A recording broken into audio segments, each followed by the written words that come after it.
BNP চেয়ারপারসনের গুলশান কার্যালয়ে দলের জাতীয় স্থায়ী কমিটির বৈঠক চলছে। সেখান থেকে সরাসরি যোগ দিচ্ছেন স্পেশাল করেসপন্ডেন্ট হাসান জাবেদ।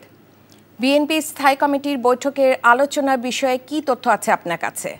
রায়কা, এই মুহূর্তে কিন্তু বিএনপির জন্য এবং তাদের কর্মী সমর্থকদের জন্য সবচেয়ে যে বিষয়টি উদ্বেগ এবং উৎকণ্ঠার, সেটি হচ্ছে যে সাবেক প্রধানমন্ত্রী বিএনপি চেয়ারপারসন বেগম খালেদা জিয়ার শারীরিক অবস্থা এবং তার শারীরিক অবস্থা সর্বশেষ একটু আগে আমাদের সহকর্মী নাজিবুর রহমান যেটি জানিয়েছেন যে নিবিড় পর্যবেক্ষণে আছেন, আগের মতোই অবস্থা আছেন এবং তার শারীরিক অবস্থা যদি উন্নতি হয়, একটু ভালো হয়, যদি তাকে বিদেশে নেওয়ার মতন সুযোগ হয়, সেই অবস্থার জন্য অপেক্ষা করছেন। তারপর কিন্তু তাকে উন্নত চিকিৎসার জন্য লন্ডনে নেওয়া হবে, এমনটাই কিন্তু এর আগেও কিন্তু বিএনপি মহাসচিব মির্জা ফখরুল ইসলাম আলমগীর জানিয়েছিলেন। তো আজকে রাত 8:30টায় গুলশানে বিএনপি চেয়ারপারসনের কার্যালয়ে স্থায়ী কমিটির বৈঠক শুরু হয়েছে। এখানে সেলিমা রহমান এবং ডাক্তার জাহিদ ছাড়া বিএনপি মহাসচিব মির্জা ফখরুল ইসলাম আলমগীর, মির্জা আব্বাস, গয়েশ্বরচন্দ্র রায়, মঈন খান, নজরুল ইসলাম খান সহ অন্য সকল স্থায়ী কমিটির সদস্যরা কিন্তু এখানে এসেছেন। সর্বশেষ যিনি এসেছেন তিনি হচ্ছেন আপনার মোট সবাই এখানে এসেছেন।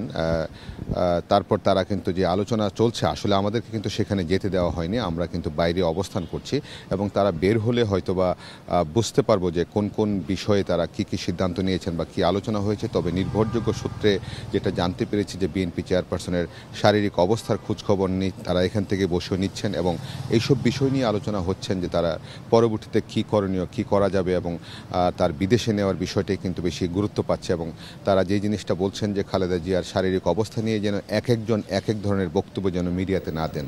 এবং সেখানে দেখা যাচ্ছে যে এবার কেয়ার হাসপাতালে দলের কোনো একজন নেতা সেখানে দেখতে যাচ্ছেন, মিডিয়া কর্মীদের পেয়ে একটা কথা বলে দিচ্ছেন, সেটা না দিয়ে এবং মানুষকে বিভ্রান্ত না করার জন্য একমাত্র যে তার যে চিকিৎসা দেখাশোনা করছেন ডাক্তার এজেডএম জাহিদ হোসেন, স্থায়ী কমিটির সদস্য, তার বক্তব্যটা যেন গ্রহণ করা হয়, সেটাই কিন্তু বারবার বলা হচ্ছে এবং সচেতন করা হচ্ছে। এবং সবার কাছে কিন্তু দোয়া চাচ্ছেন, বিএনপি সহ অন্যান্য দলের নেতাকর্মীরাও কিন্তু দেশবাসীর কাছে দোয়া চাচ্ছেন এবং সারা দেশে কিন্তু এই সাবেক সফল প্রধানমন্ত্রী খালেদা জিয়ার জন্য কিন্তু দোয়া করছেন এবং তার রোগ মুক্তি কামনা করছেন এবং তিনি দ্রুত আরোগ্য লাভ করবেন সেটা কিন্তু প্রত্যাশা করছেন। দলের পক্ষ থেকে কিন্তু দোয়া চাওয়া হচ্ছে এবং বর্তমান যে অন্তর্বর্তী সরকারের প্রধান ডক্টর মোহাম্মদ ইউনূস, তিনিও কিন্তু দোয়া চেয়েছেন এবং তিনিও কিন্তু সার্বক্ষণিক খোঁজখবর রাখছেন সাবেক প্রধানমন্ত্রীর এবং নেতাকর্মীরাও দোয়া করছেন যেন দ্রুত তিনি আরোগ্য লাভ করেন। এবং এখানে স্থায়ী কমিটির বৈঠকে নিশ্চয়ই হয়তো আরও যে বিষয়গুলি আছে, যেমন সামনে যে নির্বাচন ফেব্রুয়ারিতে হবে, নির্বাচনে যে দলীয় মনোনয়ন দিয়েছেন, সেই মনোনয়ন দেওয়ার পর বিভিন্ন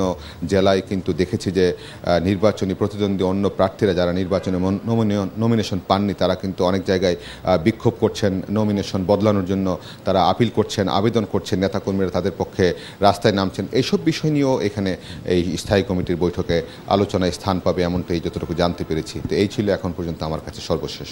রায়, জানছিলাম বিএনপির জাতীয় স্থায়ী কমিটির বৈঠকের খবর।